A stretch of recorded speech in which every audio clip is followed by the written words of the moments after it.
하나님 말씀 보겠습니다. 구약성경 욥기서 1장 1절부터 22절.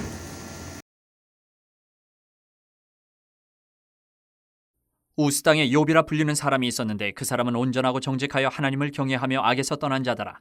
그에게 아들 7과 딸 3이 태어나니라. 그의 소유물은 양이 7,000마리요 낙타가 3,000마리요 소가 500결이요 암나귀가 500마리이며 종도 많이 있었으니 이 사람은 동방 사람 중에 가장 훌륭한 자라.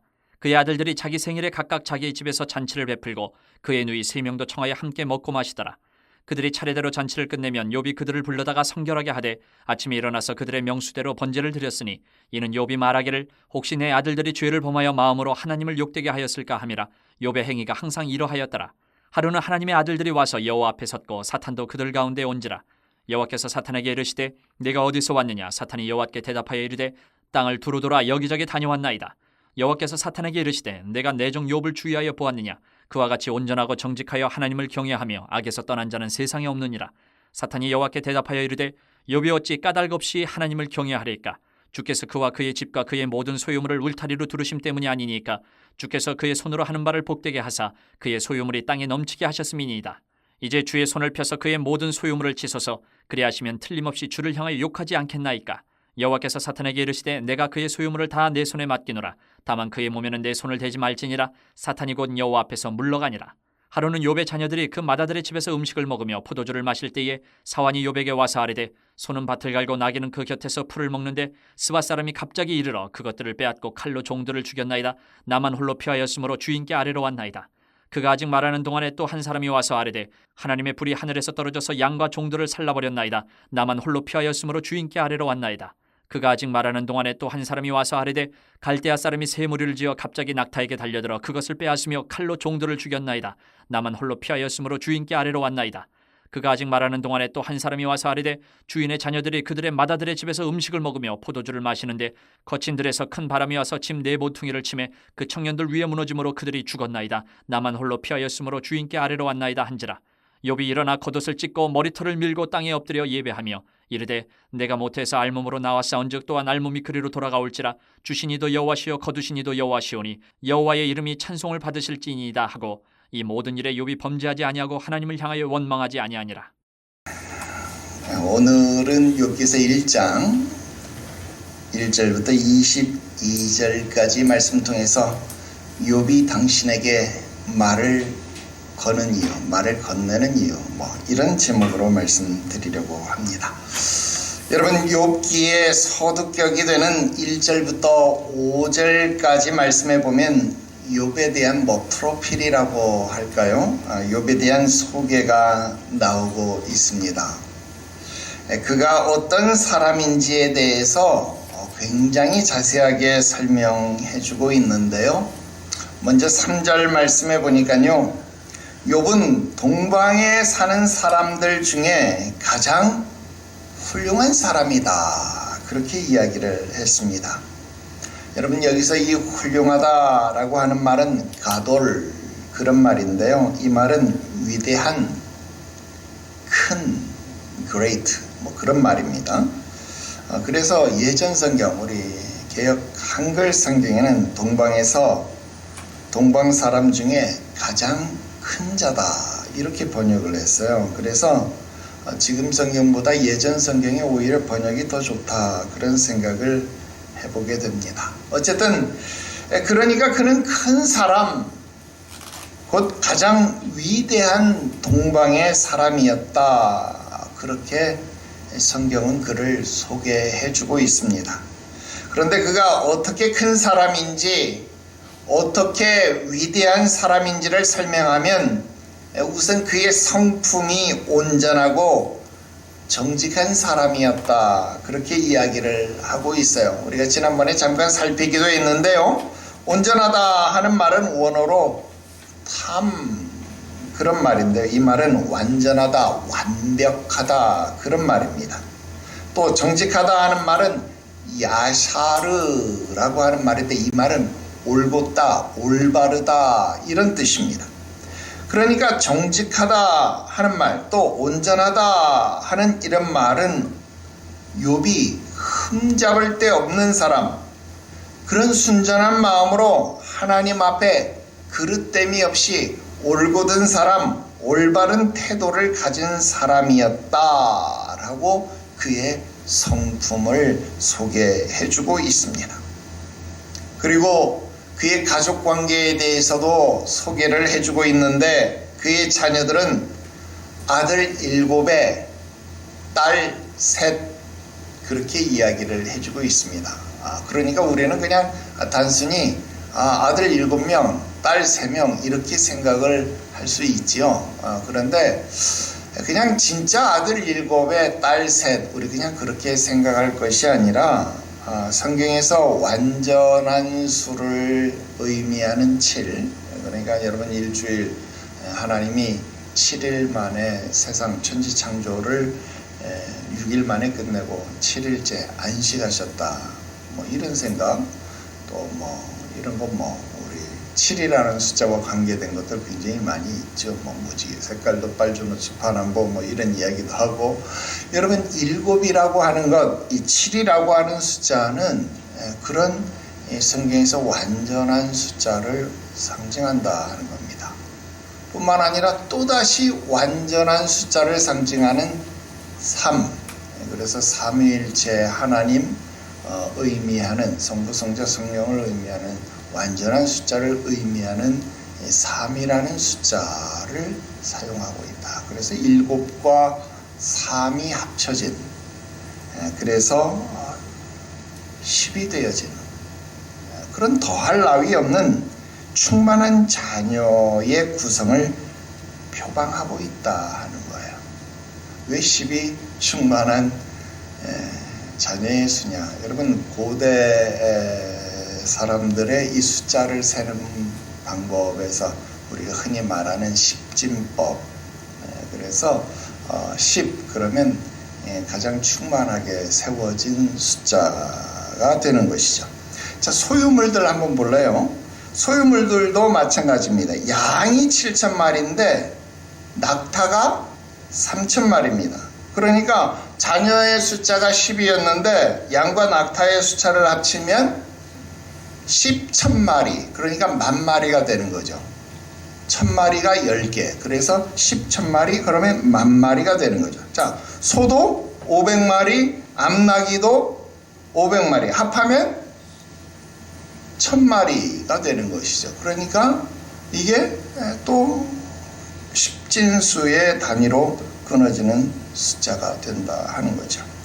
이런 숫자가 우리에게 어떤 의미를 주는 것은 아닙니다만, 어떤 이 고대의 관습적 상징 체계를 표현할 때 이런 이 부족함이 없는, 그러니까 아주 충만한 가득 찬 어떤 그런 숫자를 나타내고 있다. 그 말은 무슨 말이냐면 욥이 가지고 있는 것, 자식이든 아니면 소유물이든 그런 것에 있어서 부족함이 있다 없다, 부족함이 없는 사람, 그러니까 그 사람은 동방에서 가장 큰 사람, 동방에서 가장 위대한 사람, 이렇게 표현되어지고 있는 사람이다라는 겁니다. 자, 이것만이 아니라 여기에 그가 하나님을 섬기는 일에 있어서도 자기뿐만 아니라 자기 자녀들에 있어서도 조금의 부정함을 용납하지 않는, 그러니까 자기 자녀들의 명수를 따라서 그 명수에 합당한 제사를 드리는, 그러니까 그 일에 있어서도 조금의 부족함이 없는, 꽉 채운, 경건에 있어서도 부족함이 없는, 경건에 있어서도 위대한, 경건에 있어서도 정말로 큰 자가 되는 사람, 그러니까 자식이면 자식, 소유물이면 소유물, 성품이면 성품, 그의 신앙이면 신앙, 모든 것에 있어서 한마디로 정말로 완전하고 완벽한 사람, 정말로 큰 사람, 정말로 위대한 사람이 누구였느냐? 바로 이 욥이라는 사람이었다라는 것입니다. 자, 그런데 이 욥에게 전혀 예기치 못한 인생의 경험이 일어나게 된다 하는 것입니다. 그는 이 땅 위에서 가장 완전한 자였고, 이 땅 위에서 가장 큰 자였고, 이 땅 위에서 가장 높은 자였음에도 불구하고, 자, 욥이라는 사람은 지금 우리 성경에 등장하고 있지만 엄밀하게 따지면 그는 지금 유대인이 아니잖아요. 이스라엘 백성이 아니잖아요. 더 정확하게 말하면 그는 이방인이잖아요. 그리고 성경에는 그의 이름이 나타나고 있지 않지만 이 욥이라는 이름은요, 오히려 메소포타미아나 다른 데 문서에 그의 이름이 등장을 해요. 때로는 왕의 이름으로 등장할 때도 있고요, 귀족의 이름으로 등장할 때도 있고요. 이 욥이라는 사람은 좌우지간 유력한 사람, 영향력이 있는 사람, 대단한 사람으로 등장하고 있다 하는 겁니다. 이처럼 그는 큰 자, 높은 자, 완벽한 자, 그런 사람이었는데 그가 인생에 있어서 가장 낮은 자의 자리로, 가장 못한 자의 자리로 떨어진다라는 것입니다. 그 기가 막힌 인생의 고난은 어쩌면 우리의 인생의 라이프 사이클을 보여준다. 인생의 곡선을 보여준다는 거예요. 올라갔다가 내려가는, 또 내려갔다가 올라가는, 또 내려가는 우리 인생 곡선을 보여주는 것 같다는 거예요. 이 세상 모든 사람들이 당하는 각종 고통을 대변하는 그런 모델로서 제시되게 된다 하는 것입니다. 그리고 그의 이런 경험이 성경에 기록됨으로써 그가 알고 있던 세계, 그가 귀로만 들었던 하나님이 그에게 있어서 새롭게 경험되는, 새롭게 인식되는 계기가 되었다라는 것입니다. 뿐만 아니라 자기 자신에 대해서도 다시 돌아보게 되는, 자기 자신을 새롭게 인식하는 계기도 되었다라는 겁니다. 자, 여기에서 우리는 욥의 목소리를 들을 수 있어야 됩니다. 그래서 오늘 말씀의 제목을 욥이 당신에게 말을 거는 이유, 좀 이렇게 정해 봤습니다. 왜 우리는 2025년도에 욥기서를 공부하게 됐을까요? 우리는 그동안 약 10년 정도, 아니 그 이전부터 따지면 여러분들은 굉장히 오랜 기간 귀로 하나님에 대해서 잘 듣고 배워왔는데 왜 2025년도에 우리는 눈으로 하나님을 경험하는 신앙의 성숙이 필요한 것이냐라는 것입니다. 오늘 욥이 여러분들에게 말을 걸어오는 그 이유를 알게 되면 그 의문이 풀리게 될 것입니다. 제가 오늘 여러분들에게 세 가지 말씀을 드리려고 합니다. 첫 번째로, 왜 믿어야 하는가? 다시 말하면 신앙의 동기가 무엇이냐에 관한 그 이유를 말씀드리려고 합니다. 여러분, 욥이 여러분들에게 말을 걸어오는 이유는 왜 믿어야 하는지, 왜 교회에 다녀야 하는지, 왜 신앙이 필요한 것인지 그 이유를 알려주기 위해서다라는 것입니다. 여러분, 1절에서 5절까지의 욥의 행태를 우리가 신앙생활이라고 말한다면 그는 분명 완전한 사람, 그는 분명 위대한 사람, 그는 분명 본받을 만한 사람이 맞습니다. 얼마나 그 사람이 그 신앙생활이 훌륭했으면 여러분 8절에 하나님이요 사탄에게 야 네가 나의 종 욥을 유의해서 살펴보았느냐? 그와 같이 온전하고 정직해서 하나님을 경외하고 악에서 떠난 사람은 세상에 없느니라. 여러분, 하나님이요 욥을 자랑하고 있습니다. 이게 무슨 말입니까? 지금 하나님이 욥의 신앙생활을 인정해주고 있다 그 말입니다. 여러분, 하나님이 동방의 에덴에 동산을 만드셨습니다. 그리고 거기에 사람을 두셨어요. 그는 거기서 하나님과 동행하며 하나님을 경외하는 삶을 살았습니다. 여러분, 이 일은 너무나도 당연하고 너무나도 마땅한 삶이었습니다. 왜냐하면 하나님이 그 일을 위해서 사람을 만드셨거든요. 창세기에 보니까 하나님이 그렇게 말씀합니다. 야, 우리가 우리의 형상을 따라 사람을 만들고 모든 천지 만물을, 이 모든 피조 세계를 다스리게 하자.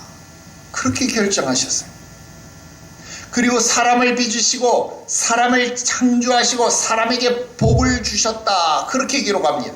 그리고 생육하고 번성하고 땅에 충만하고 땅을 정복하고 땅을 다스리라.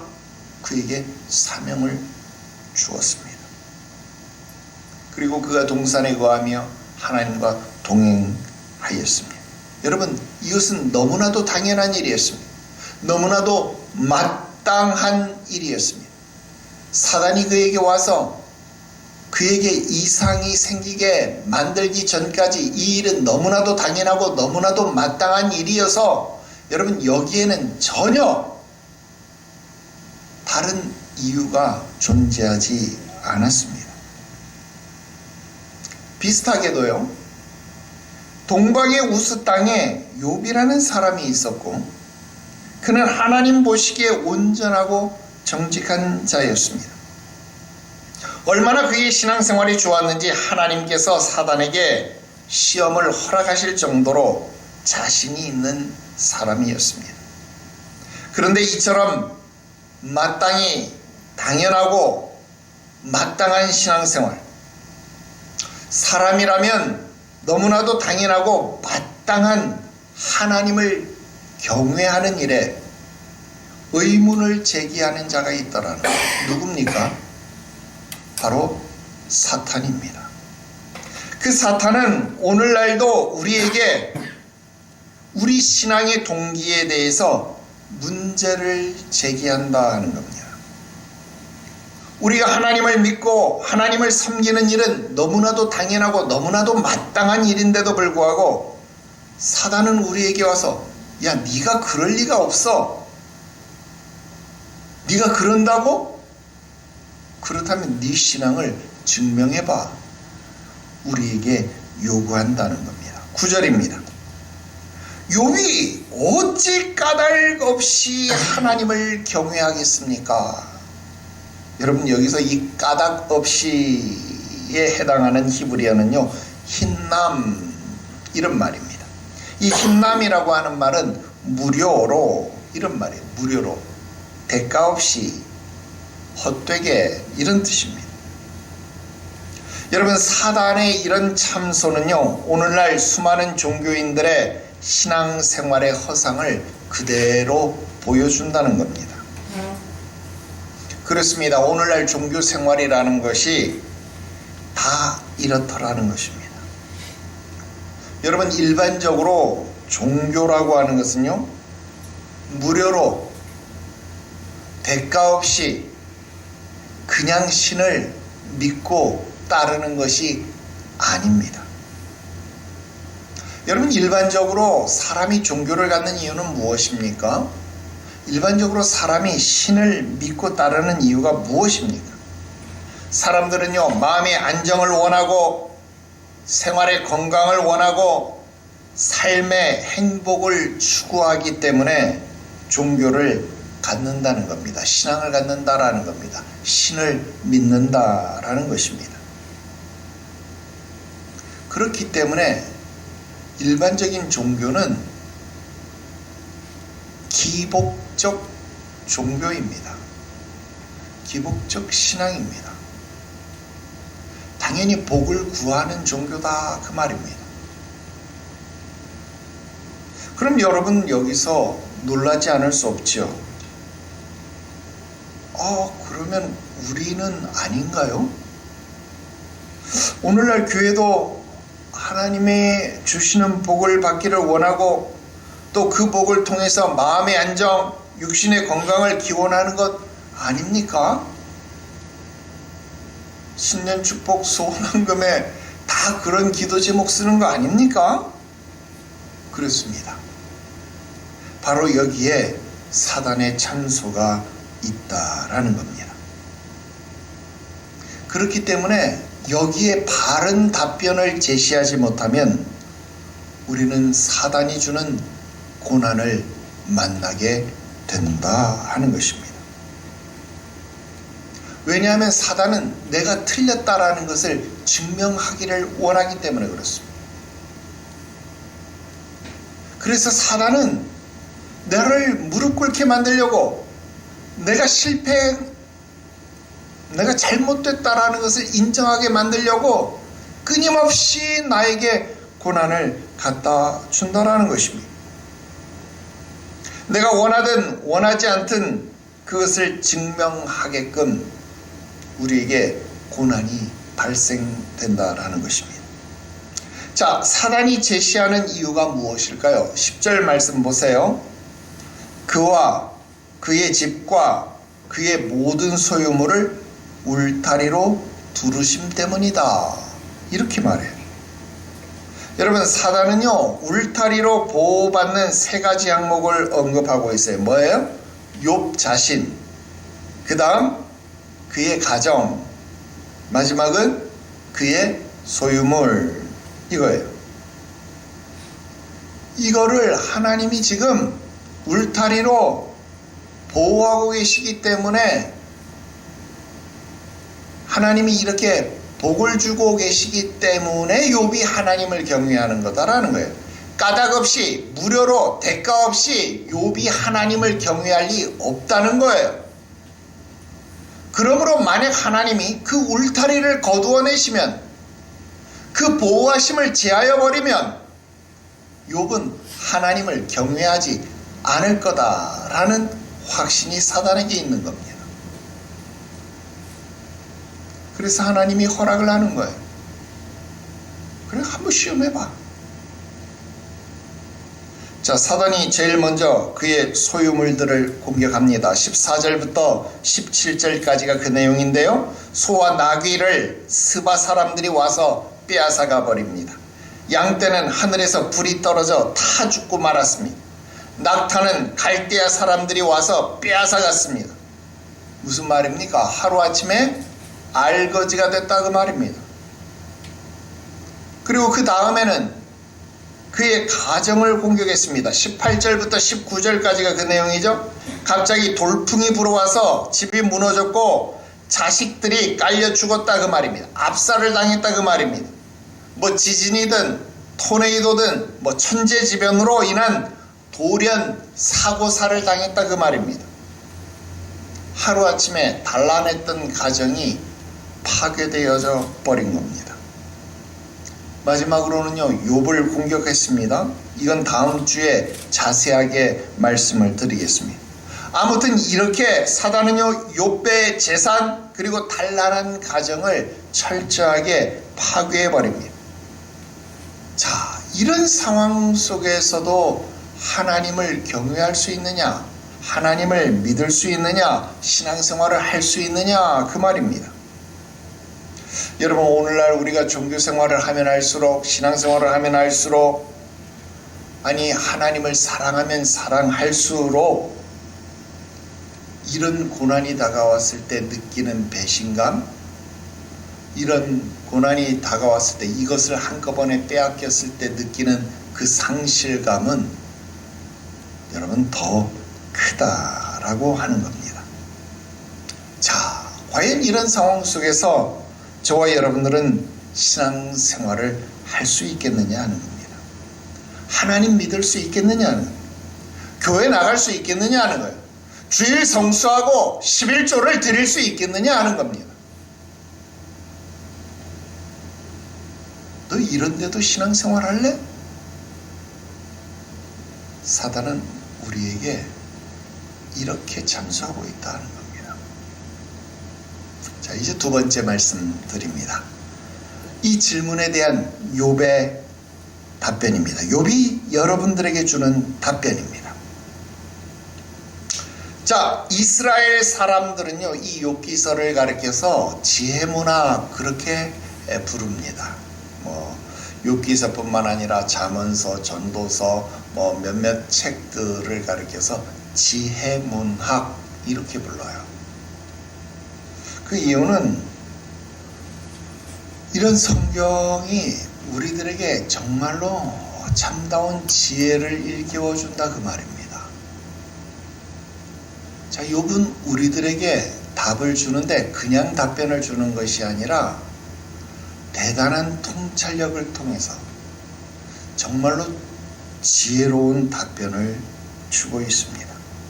오늘 욥이 여러분들에게 말을 거는 이유는 바로 이런 상황 속에서 지혜로운 답변을 주기 원하기 때문이라는 겁니다.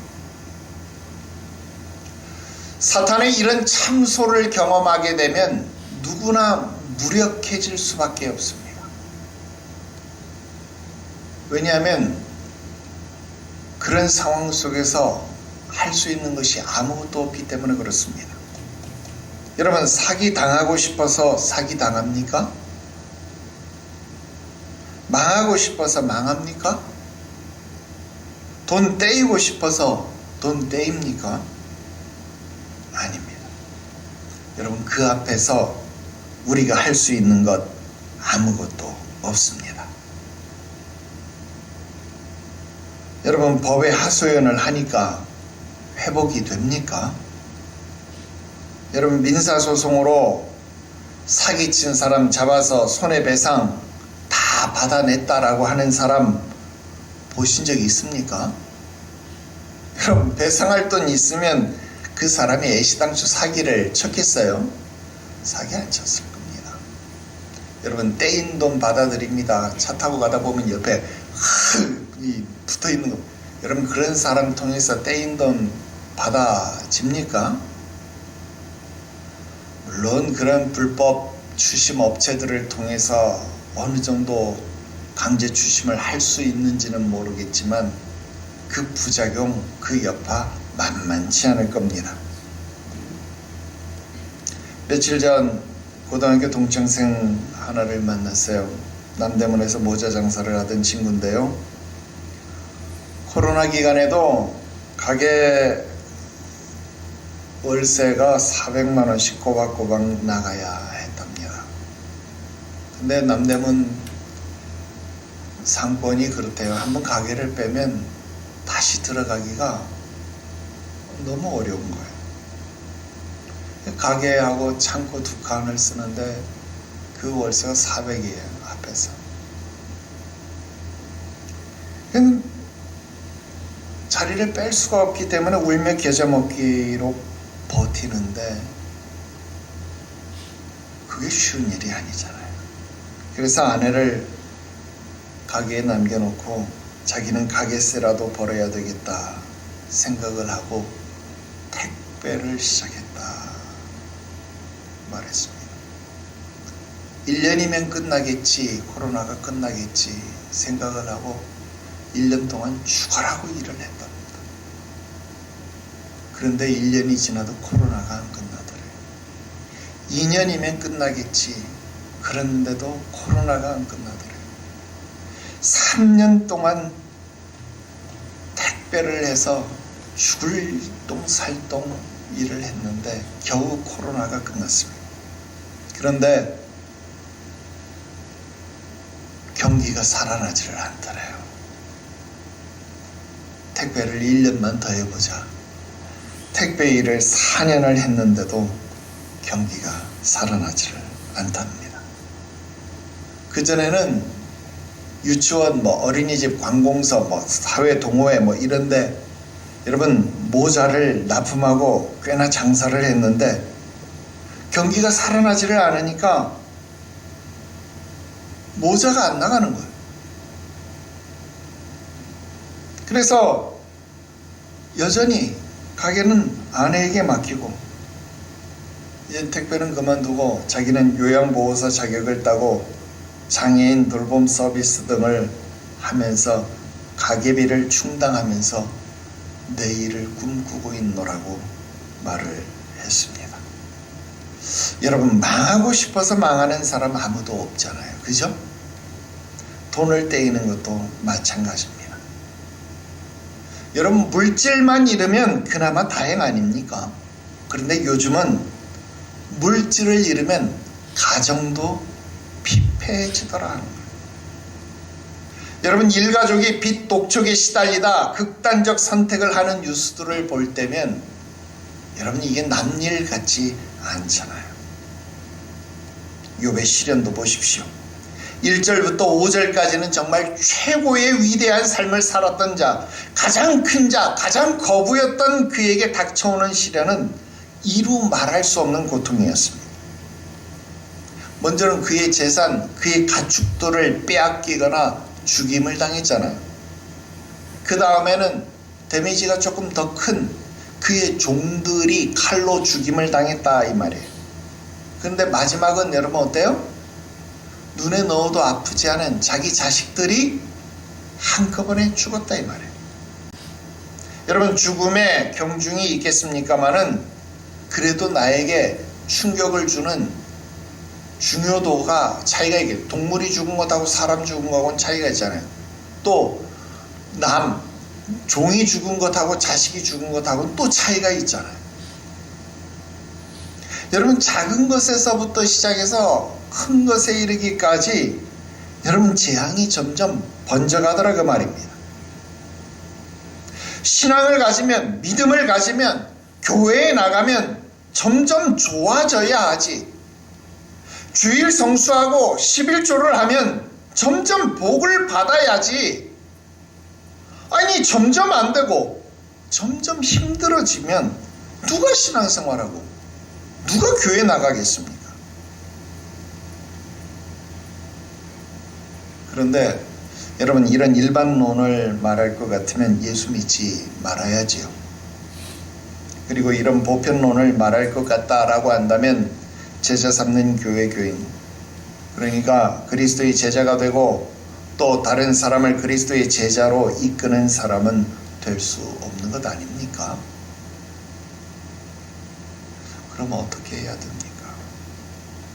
20절 말씀입니다. 욥이 일어나 겉옷을 찢고 머리털을 밀고 그랬습니다. 여러분, 옷을 찢고 머리를 미는 행위는요, 고대에서 극심한 슬픔, 극심한 고통을 표현하는 관습적인 행동입니다. 여러분, 저런 행위, 저런 상황이 닥치면 누구나 저런 행위를 합니다. 무슨 말이냐면, 저런 상황이 닥치면 그리스도인도 슬퍼한다는 거예요. 그리스도인도 낙담한다는 거예요. 그리스도인도 괴로워한다는 거예요. 슬퍼한다는 겁니다. 여러분, 욥도 그렇게 했다는 겁니다. 여러분도 그렇게 할 수 있습니다. 저도 그렇게 합니다. 여러분, 제가 암이라는 진단을 받았을 때 얼마나 낙담했는지 여러분 압니까? 얼마나 낙담했으면 산에 가서 죽으려고 그랬겠어요.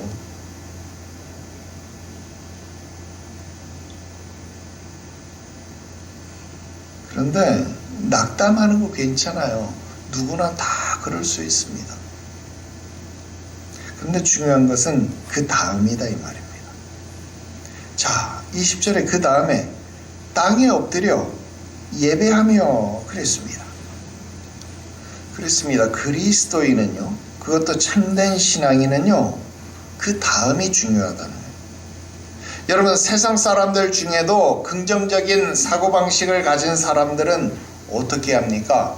괴로워도 슬퍼도 나는 안 울어. 참고 또 참지. 울긴 왜 울어? 그렇게 하잖아요. 아니에요? 이거 어디서 많이 들었어요? 캔디예요? 아니에요. 희망가죠. 여러분, 세상 사람들도 안 울겠다고 참고 또 참겠다고 말하는데 하물며 여러분, 참된 신앙을 가진 사람이라면 정말 달라야 하지 않겠습니까?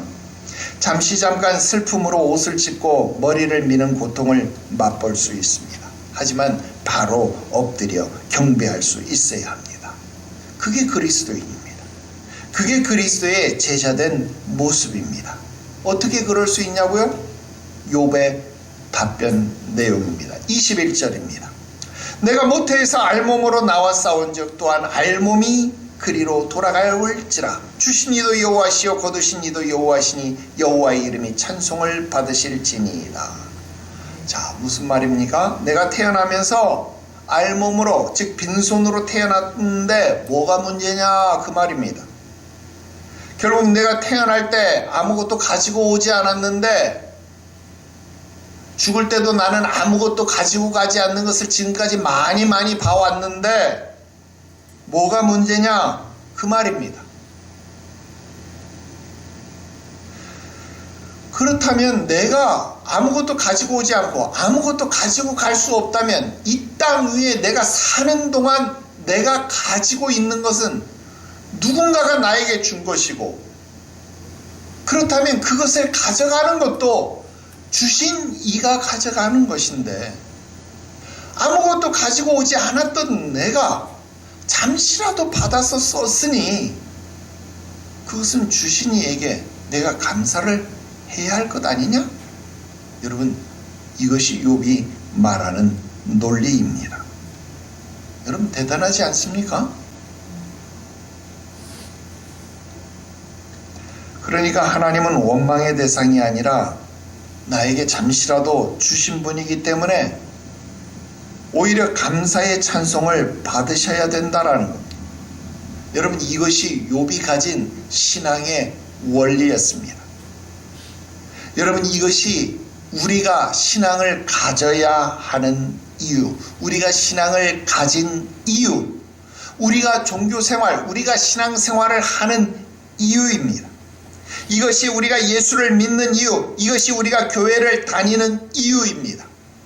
고린도후서 6장 8절부터 10절 말씀에 우리는 속이는 자 같으나 참되고 우리는 무명한 자 같으나 유명한 자요, 우리는 죽은 자 같으나 보라 우리가 살아있고 우리가 징계를 받은 자 같으나 죽임을 당하지 아니하고 우리가 근심하는 자 같으나 항상 기뻐하고 우리가 가난한 자 같으나 많은 사람을 부요하게 하고 우리가 아무것도 없는 자 같으나 보라 많은 것을, 모든 것을 가진 자로다. 아멘. 여러분, 바울이 그렇게 말합니다. 그리고 역대상 29장 14절 말씀에 나와 백성이 무엇이기에 이처럼 즐거운 마음으로 드릴 힘이 있었나이까? 모든 것이 주께로 말미암아 싸우니 우리가 주의 손에서 받은 것으로 주께 드렸을 뿐입니다. 그렇게 고백합니다. 여러분, 이것이 우리가 주일 성수하고 이것이 우리가 하나님께 헌금을 드리고 11조를 드리는 이유입니다. 모든 것이 주께로부터 왔기 때문에 주께 받은 것을 주께 드리는 것 뿐이다라는 겁니다. 내 것을 주께 드리는 것이 아니라 주님 것을 주님 앞에 돌려드리는 것 뿐이다라는 거예요. 그러니 여기에는 억지도 없고 여기에는 인색함도 없는 겁니다. 시간은 내 것이 아니라 하나님이 나에게 주신 겁니다. 그러니 나의 생명, 나의 시간을 주님 앞에 드리는 건 너무나도 당연한 것입니다. 물질도 하나님이 나에게 주신 겁니다. 그러니 하나님께 드리는 것이 너무나도 당연하다라는 것입니다. 그것을 내 것이라고 말하는 것이 너무나도 어색하고 어리석은 것이다라는 겁니다.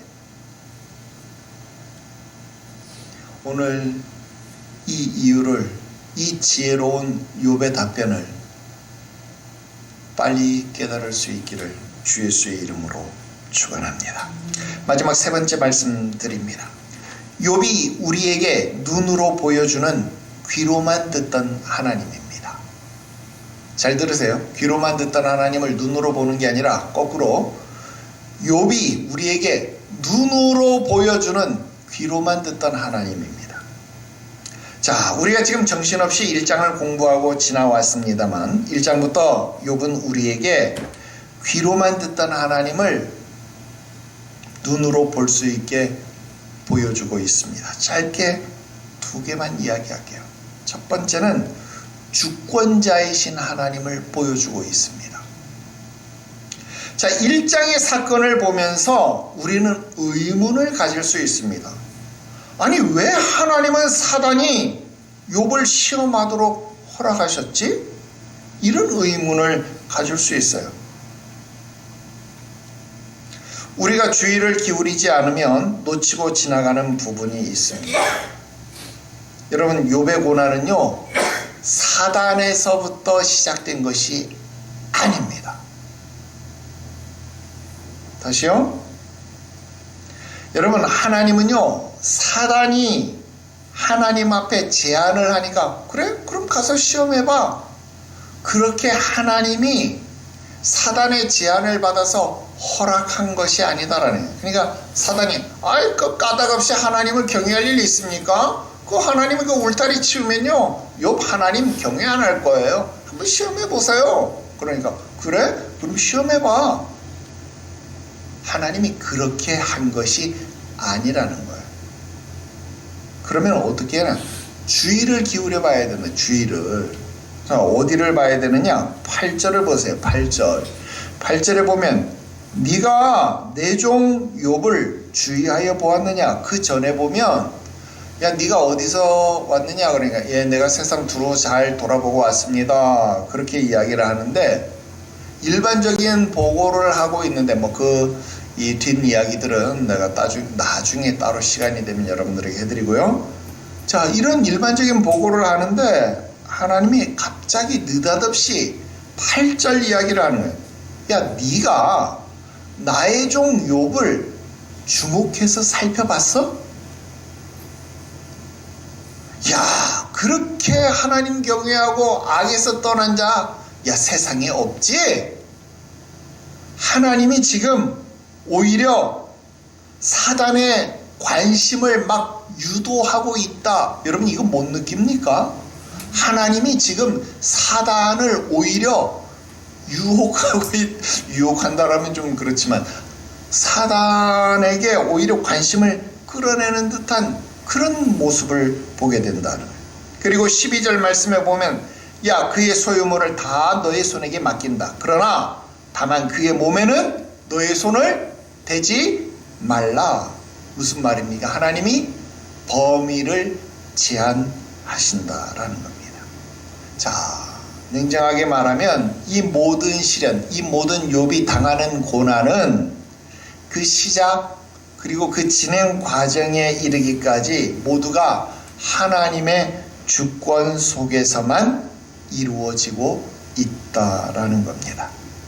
여러분, 하나님의 주권 속에서 이루어지는 일이기 때문에 욥의 경배가 무엇이었습니까? 주신 이도 여호와, 취하신 이도 여호와. 그렇습니다. 욥은요 정확하게 하나님의 주권을 인정하고 찬양하고 있습니다. 욥은 귀로만 듣던 하나님을 고난을 통해서 몸소 보았고, 그리고 우리에게 야, 너희들도 주시고 취하여 가시는 주권을 가지신 하나님을 경험해봐. 우리에게 말을 걸고 있다. 그 하나님을 보여주고 있다. 이 사실을 깨닫게 되기 바랍니다. 두 번째, 사랑의 하나님을 보여주고 있습니다. 욥기서는 지혜서라서 그런지 몰라도 여러분 욥의 친구들뿐만 아니라요 등장하는 사탄까지도 지혜롭습니다. 나는 생전에 이 사탄이 하는 말에 은혜를 받기는 또 처음입니다. 여러분 10절에 보니까 울타리로 두르셨다. 여러분 나는 이 말에요 한없이 은혜를 받았습니다. 여러분 10절 한번 읽어봅시다. 시작. 주께서 그와 그의 집과 그의 모든 소유물을 울타리로 두르심 때문이 아니니까 주께서 그의 손으로 하는 바를 복되게 하사 그의 소유물이 땅에 넘치게 하셨음이니이다. 아멘. 자, 여기서 주목할 단어는요 울타리로 두르심, 여기에 밑줄 쫙, 그리고 그 다음에 넘치게 하셨음이니이다. 여기에 밑줄 쫙 그으십시다. 자, 우선 이 울타리로 두르셨다라고 하는 말, 이 말은요 수크라고 하는 동사가 사용되었습니다. 자, 이 수크라고 하는 동사는요 울타리를 치다라는 뜻입니다. 여러분 하나님이요 욥에게 뭐를 했다고요? 울타리를 쳤대요. 욥의 가정에게 뭘 했대요? 울타리를 쳤대요. 욥의 소유물에 뭘 했대요? 울타리를 치셨대요. 여러분 울타리가 뭔가요? 울타리는요 맹수나 비바람으로부터 가축이나 재산을 지키기 위해서 세우는 보호막을 울타리라고 말하는 겁니다. 여러분 여기서는 뭐를 말합니까? 하나님의 보호와 안전을 상징하는 겁니다. 또 뿐만 아니라 여러분 울타리는 무슨 말입니까? 경계를 의미하기도 하지요. 목축에서 경계를 의미하기도 하잖아요. 즉 울타리라고 하는 것은 하나님의 구분하심을 의미한다 이 말입니다. 여러분 에덴 동산은, 그리고 노아의 방주는 곧 하나님의 울타리를 두르신 것이었다라는 겁니다. 아담 하와는 에덴 동산이라는 울타리 속에서 하나님의 구분하심과 하나님의 보호하심을 받았습니다. 여러분 하와와 노아의 가족 그리고 모든 가축들은요 노아의 방주라고 하는 울타리 안에서 하나님의 구분하심과 하나님의 보호하심을 받았습니다. 여러분 이 보호막은요, 이 울타리는요 세상과 구분하는 경계선이기도 합니다. 오늘날 저와 여러분들은 교회라고 하는 울타리를 통해서 하나님이 세상과 구분해 놓으셨다라는 겁니다. 에클레시아라고 하는 말 무슨 말입니까? 어디에서 불러냈다 이 말입니다. 구분했다 그 말입니다. 저와 여러분들을 하나님은 교회라는 울타리를 통해서 구분하셨다 이 말입니다. 오늘 세상에서부터 우리를 보호하고 계시다는 것 무슨 말입니까?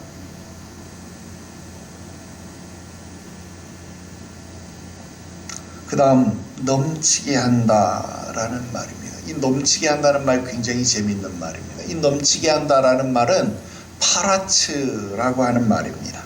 이 말은 깨트리다, 돌파하다, 분출하다, 증가하다 뭐 여러 뜻이 있는데요. 원래 이 단어는 군사적 용어로 사용이 됐어요. 이 성벽을 방어하다가 만약에 성문이 뚫리거나 아니면 성벽이 무너지거나 그러면 어떻게 돼요? 적군이 막 우르르 하고 몰려들 거 아닙니까? 그래서 여러분 성경에 보면 한 길로 왔다가도 7길로 쫓겨나는 무슨 말입니까? 한 길로 그냥 문이 뻥 뚫리니까 팍 퍼지는 거 있죠. 적군이 그냥 팍 들어와서 팍 퍼지는 거. 여러분 이게 분출되는 거 아닙니까? 이렇게 팍 퍼지는 거, 이렇게 분출되는 거, 갑자기 증가되는 거. 여러분 이게 파라츠입니다. 여러분 이게 급속도로 그냥 갑자기 확 함락되는 것, 갑자기 바뀌는 것, 형태가 바뀌는 것, 이게 파라츠입니다. 그래서 여러분 같은 의미로 이 단어를요 포도주 즙 틀에서 포도가 으깨져서 포도즙이 막 분출되어서 포도즙이 막 넘쳐나는 것, 그 모습을 파라츠 그렇게 이야기를 하기도 합니다. 여러분 이 말은요 하나님이 욥의 손으로 하는 바를 복되게 하셨다. 그래서 그 소유물이 어떻게 됐다는 거예요? 폭발적으로 증가되었다라는 겁니다. 근데 이 단어가 여기만 쓰인 게 아니라 또 한 곳에 쓰였는데 어디에 쓰였냐면 창세기 30장에 쓰였어요. 창세기 30장에 뭐가 나오는지 압니까? 바로 야곱이요, 삼촌 라반의 집에서 버드나무 무슨 나무 해가지고 어떻게 했어요? 아롱지고 얼룩진 양떼를 만들어내잖아요. 건강한 양떼들이 올 때마다 그 냇가에다가 이걸 탁 꽂아서 이걸 보는 양마다 가서 임신해가지고 양떼들을 낳는데 어떻게 했다고요? 폭발적으로 양떼가 늘어나는 거예요. 그래서 이 양떼가 그냥 갑자기 빵 하고 폭발적으로 늘어나는 거예요. 그래서 야곱의 양떼가 삼촌의 양떼보다 더 기하급수적으로 늘어난 거예요. 여러분 놀랍죠? 야곱이 다시 거부가 된 것처럼 여러분 욥이 하는 일에 하나님이 그렇게 복을 주셨다 이 말입니다. 여러분 욥이 우리들에게 보여주는 하나님은 우리의 삶을 구분하시는 하나님입니다. 우리를 세상과 구분하셔서 교회되게 하시고 우리를 구분하셔서 우리를 자녀 되게 하시고 우리를 택하신 족속 왕같은 제사장 거룩한 나라와 그의 소유된 백성이 되게 하셔서 우리에게 복을 주시고 우리 손으로 하는 모든 일에 폭발적 넘침을 주시는, 그러니까 30배 60배 100배의 충만한 복을 주시는 사랑의 하나님이시다라는 거예요. 그 하나님을 경험하시기를 바랍니다. 결론 말씀드립니다. 22절입니다. 이 모든 일에 욥이 범죄하지 아니하고 하나님을 향하여 원망하지 아니하니라. 자, 우리말 성경에는 이게 두 구절이 대등하게 연결된 것처럼 보여요. 욥이 범죄하지 아니하였다. 그리고 하나님을 향해 원망하지 아니하였다. 이 두 문장이 붙어진 걸로 보여요. 그러나 히브리어 원문에는요 이게 하나의 문장입니다. 직역을 해보면 욥은 하나님께 티플라를 하지 않았다 이 말입니다. 티플라가 무슨 말이냐면 사악한 또는 어리석은 행동, 나쁜 행동 이런 말입니다. 자, 욥은 하나님께 사악하고 어리석은 나쁜 행동을 하지 않았다 이 말입니다. 근데 이 티플라라고 하는 말은 특별히 도덕적으로 저속한 행위를 하지 않았다 이 말이에요. 도덕적으로 저속한 행위, 이게 무슨 말일까? 여러분 히브리어만 보면 이게 잘 해석이 안 되는데요. 여러분 아람어에 보면 티플라하고 되게 비슷한 말인데 타플라라는 단어가 있어요. 타플라라는 단어가 아람어에서 무슨 말이냐면 침을 뱉다라는 말이에요. 그 말은 무슨 말일까요? 침을 뱉을 만한 행동, 그러니까 비난받을 만한 행동을 하지 않았다. 도덕적으로 침을 뱉을 만한 행동, 비난받을 만한 행동을 욥이 하지 않았다. 이런 말이 된다라는 거예요. 여러분 신앙생활을 왜 합니까? 질병을 고치고 마음의 평안을 누리고 물질의 축복을 받기 위해서 합니까? 예, 일정 부분 가능할 겁니다. 예수님 당시에도 수많은 사람들이, 허다한 무리들이 예수를 쫓았고 질병을 치유했고 오병이어 7병이어의 기적을 체험했습니다. 하지만 진짜 예수를 믿는 이유는 그게 아닙니다. 그가 나를 부르셨기 때문입니다. 그가 나를 만세전부터 택하시고 나를 부르셔서 너는 내 것이라 말씀하셔서 그의 거룩한 소유를 삼으셨기 때문입니다. 그렇다면 우리는 이 땅에 사는 동안 그의 구분하심과 그의 넘치게 하심을 누리며 살기도 하지만 때로는 고난과 재앙을 만나기도 합니다. 하지만 중요한 것은 그때 더더욱 하나님께 집중해야 합니다. 하나님의 구분하심과 하나님의 넘치게 하심을 경험할 때는요, 그 자체만으로도 이미 하나님을 충분히 경험하는 거예요. 왜? 하나님의 보호 아래, 주의 날개 아래 거하는 것이기 때문에 충분히 하나님의 사랑 느끼고도 남아요. 그러나 고난과 재앙 가운데 있을 때 욥이 나중에도 공부하겠지만 어떤 고백합니까? 내가 오른쪽으로 왼쪽으로 돌아보아도 하나님이 도무지 보이지 않더라는 거예요. 하나님을 찾을 수 없더라는 거예요. 그러나 그때 하나님께 집중해야 합니다. 그때 귀로만 듣던 하나님을 눈으로 볼 수 있어야 합니다. 나에게 주권적인 역사를 이루시는 하나님, 오히려 나에게 더 큰 사랑을 베푸시는 하나님을 만날 수 있어야 한다 하는 것입니다. 귀로만 듣던 하나님 눈으로 보는 여러분 되시기를 바랍니다. 욥이 그랬던 것처럼 고난의 때에 입술로 하나님을 향하여 범죄하는 일이 없기를 바랍니다. 침을 뱉을 만한 행동, 여러분 남들이 여러분들에게 침을 뱉을 일이 무엇이 있겠나요? 그럼 하나님이 여러분들에게 침을 뱉겠습니까? 아니요. 하나님도 여러분들에게 침을 뱉진 않을 겁니다. 우리 그런데 이런 속담합니다. 누워서 침 뱉기. 여러분 스스로가 여러분들에게 찔릴 일들이 신앙생활에 있지 않기를 바랍니다. 여러분들이 여러분들의 눈을 가리워서 하나님을 바라보지 못하는 그런 일이 없게 되시기를 주 예수의 이름으로 축원합니다. 오늘 욥이 여러분들에게 말을 걸었습니다. 여러분들은 왜 신앙생활을 하는지 그 이유에 답을 해보시기 바랍니다. 기도드립시다. 거룩하신 하나님 아버지, 오늘 고난 가운데서 더더욱 하나님 알기를 원합니다. 더더욱 하나님 찾기를 원합니다. 하나님 만나기를 원합니다. 주의 자녀들이, 주의 백성들이 주님 앞에 더 민감하게 하시고 주를 찾는 자 되어질 수 있도록 주님 역사하여 주옵소서.